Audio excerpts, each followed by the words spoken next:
இந்த படம் எப்படியும் ஓடாது, இந்த படம் நல்லா இருக்காது, அதனால முதல்ல கிளைமேக்ஸை போட்டுருவோம். அதை கிளைமேக்ஸ்லாம் பார்த்துட்டு அதுக்கப்புறம் அந்த படத்தை அவர் எப்படி டைரக்ட் பண்ணியிருக்காரு எப்படி எல்லாமே நம்ம பார்த்து மெதுவாக அந்த திரைப்படத்தை பற்றி எப்படி வேணாலும் நம்ம அதை பற்றி கருத்து சொல்லிக்கலாம்னு சொன்னால் இல்லை, என்னுடைய கருத்து என்னன்னா கிளைமேக்ஸே பார்க்காம மக்கள் போயிடுற கவலையில் நான் சொன்னேன். இல்லை படம் நல்லா இருந்தால் மக்கள் உண்மையாக இருந்து தேட்டரில் கிளைமேக்ஸ் வரைக்கும் பார்ப்பாங்க. இப்போல்லாம் வந்து படங்களில் 2 கிளைமாக்ஸ் இருக்குது. முதல்லையும் கிளைமாக்ஸ் இருக்குது, பின்னாடியும் கிளைமாக்ஸ் இருக்குது. மாண்புமிகு பேரவைத் தலைவர், அமைச்சர்கள் பேசுவதற்கு முன்பால் அறிவிப்பை வெளியிட்டு விட்டு பேசலாம் என்று இப்போ ஒரு கருத்தை சொல்லியிருக்கிறீர்கள். மானிய கோரிக்கை இப்போது நிறைவேற்றி தர வேண்டும் என்று கேட்கிறதுக்கு முன்பாக அமைச்சர்கள் பதில் சொல்லி தான் அதை கேட்க முடியும். அமைச்சர்கள் பதில் சொல்வதற்கு முன்பு அறிவிப்பை படித்து விட்டு அமைச்சர்கள் சொன்னால் பேசினால் சரியாக இருக்கும். முதல்ல அமைச்சர் உறுப்பினர்கள் பேசுவதற்கு முன்பாகவே அறிவிப்பை சொல்லிவிட்டார்கள். ஆனால் அறிவிப்பை பற்றி தான் மேலும் கீழும் வருமே தவிர சபை பேச்சு சரியாக இருக்காது. எனவே அமைச்சர் பதிலுரைக்கு முன்பு அறிவிப்பை படித்து விட்டு பதில் சொல்லலாம், அதுதான் சரியா. இல்லை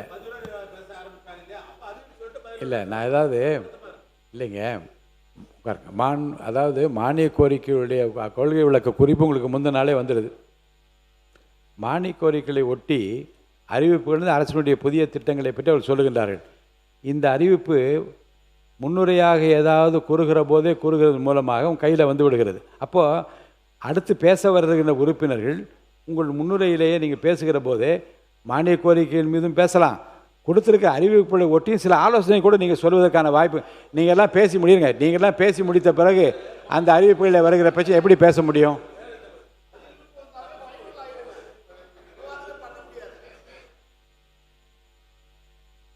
மாண்புமிகு பேரவைத் தலைவர்களே, தாங்களும் சட்டமன்ற உறுப்பினராக இருந்திருக்கிறீங்க, அவையில் நீண்ட காலம் வந்திருக்கிறீங்க.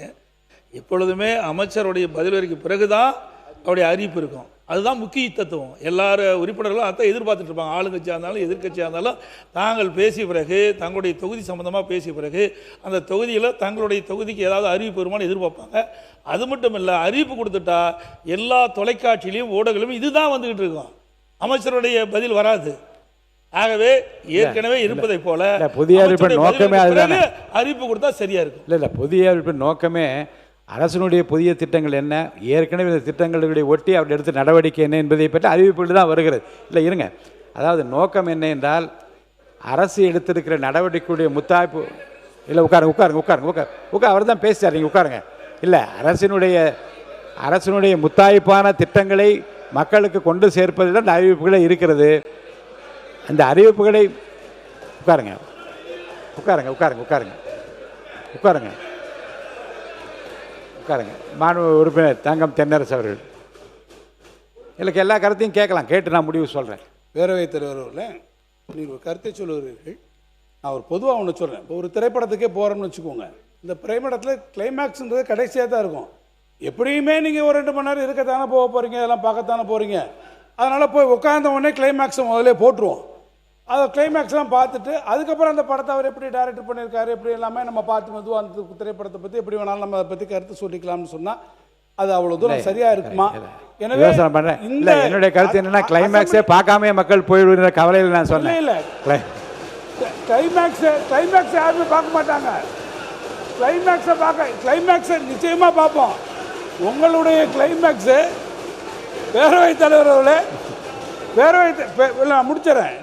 இன்னைக்கு ஒரு லைட்டர் வேன் ஐம் சேயிங், இன்னைக்கு காலையிலேருந்து ஒரு முடிவில் என்ன பண்ணுறீங்கன்னா, எதை முதல்ல சொல்லி எதை பின்னால் சொல்கிறதுன்றது வந்து காலையில் வந்த உடனே அவர் பள்ளிக்கல்வித்துறை அமைச்சரை நீங்கள் பதில் சொல்லி அப்புறம் நீங்கள் பேசுங்க கேட்டுங்க அப்படின்றீங்க.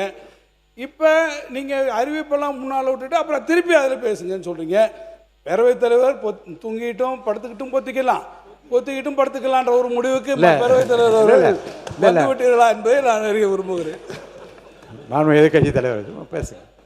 பேரவைத் தலைவர்களே, நம்முடைய முன்னாள் அமைச்சர் சட்டமன்ற உறுப்பினர் தங்கம் தென்னரசு சொன்னது போல் நீங்கள் தேட்டருக்கு போனோடனே கிளைமேக்ஸை போட்டுட்டீங்க, அதுக்கப்புறம் வேணுங்கிறவங்க இருந்து பாருங்கள் அப்படின்னு அவர் சொன்னார். நீங்கள் சொன்னீங்க மக்கள் வந்து கிளைமேக்ஸ் என்னன்னு தெரியாமல் தெரியாமல் போயிடுவாங்களோ அப்படின்னு. படம் நல்லா இருந்தால் மக்கள் உண்மையாக இருந்து தேட்டரில் கிளைமேக்ஸ் வரைக்கும் பார்ப்பாங்க.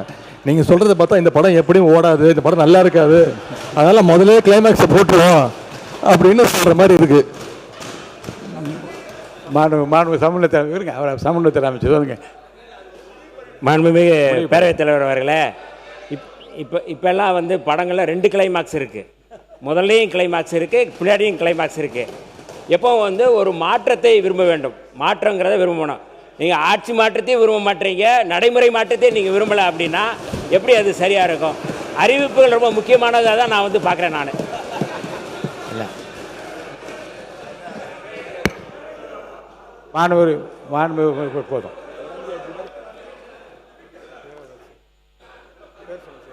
மாணவர் ஏவாவேல் அவர்கள். மாண்புமிகு பேரவைத் தலைவர், இதில் இன்னொரு சங்கடம் இருக்குது. அமைச்சராக இருக்கிறவங்களுக்கும் சங்கடம் இருக்குது, எங்களுக்கும் சங்கடம் இருக்குது. இப்போ முன்னாலே அறிவிப்பு பண்ணிடுறீங்கன்னு வச்சிங்களேன், எந்த தொகுதிக்கே அல்லது அந்த பகுதிக்கே வந்து பொருத்தமான அறிவிப்பு இருந்ததுனாக்கா அவங்க பாராட்டி பேசின்னு இருப்பாங்க. இப்போ எதிர்கட்சி வரலன்னு வச்சுங்க, ஆரம்பத்தில் இருந்து இந்த ஆட்சி சரியில்லை, இந்த ஆட்சி சரியில்லை, இப்படி தான் பேச ஆரம்பிப்பாங்க. கோரிக்கை கூட வைக்க முடியாது. அதனால் நீங்கள் எடுத்துருக்கிற முடிவு கரெக்டாக. எப்போ நான் சொல்கிறேன்னா, முன்னாலே சொல்லாமல் பதிலுரை பேச ஆரம்பிக்கிறாங்க இல்லையா, அப்போ அறிவிப்பு சொல்லிட்டு பதிலுரை பேச ஆரம்பிக்கட்டும், அது பொருத்தமாக இருக்கும். அதான் சரியாக இருக்கும். இல்லை மாண்பு இல்லை, நீண்ட யோசனைக்கு பிறகு அந்த முடிவை நான் சொன்னேன். ஏனென்றால் உட்காருங்க கணேசம்மா, அதாவது 4-5 மானிய கோரிக்கைகளில் அதுக்கு அடுத்த நாள் வந்த செய்தித்தாள்களை நான் பார்த்தேன், தொலைக்காட்சி வந்த விவரத்தையும் பார்த்தேன். அதில் முக்கியமான சில அறிவிப்புகள்லாம் விட்டு போயிருந்தது. ஏனென்றால் இங்கே மாண்பு அமைச்சர்கள் புத்தகமாக கொடுத்தாலும் கூட பேசுகிற போது எடுத்து சொல்லுகிற அந்த விடயங்கள் தான் தொலைக்காட்சியிலும் வருகிறது, பத்திரிகையிலும் வருகிறது. ஏனென்றால் எல்லா பத்திரிகை துறை ஊடக நண்பர்கள் அத்தனை பேர் எல்லாவற்றையும் படித்து பார்த்து விட்டும் எழுதி வரக்கூடிய வாய்ப்புகள் குறைவாக இருப்பதாக என் மனதிலே பட்டது. என்னை பொறுத்த வரைக்கும் அறிவிப்புகளிலே என்ன இருக்கிறது என்பதை பற்றி உறுப்பினர்கள் பேசுவதற்கான வாய்ப்பும் கிடைக்கிறது. இந்த புதிய அறிவிப்பில் என் ஊர் ஏன் விட்டுவிட்டது என்றும் கேட்கலாம். உதாரணத்துக்கு மீன்வளத்துறையிலே இந்த நாகப்பட்டினத்தை செய்திருப்பதை என் தொகுதியில் ஏன் தரவில்லை என்று கடலூரை சேர்ந்தவரும் கேட்கிற வாய்ப்பும் வரும், புதிய அறிவிப்பை பார்த்து படித்து விட்ட பிறகு. எல்லா உறுப்பினரும் பேசி முடிந்த பிறகு அவர் பதிலுரை சொல்லுகிற போது அறிவிப்புகளில் இருக்கிற விஷயங்களை பற்றி உறுப்பினர் பேசக்கூடிய வாய்ப்பை இழந்து விடுகின்ற காரணத்தினாலே அறிவிப்பை முதலில் வெளியிட்டு பேசுவதுதான் பொருத்தம் என்று நான் கருதுகின்றேன். அதன்படி நடைமுறை தொடரட்டும்.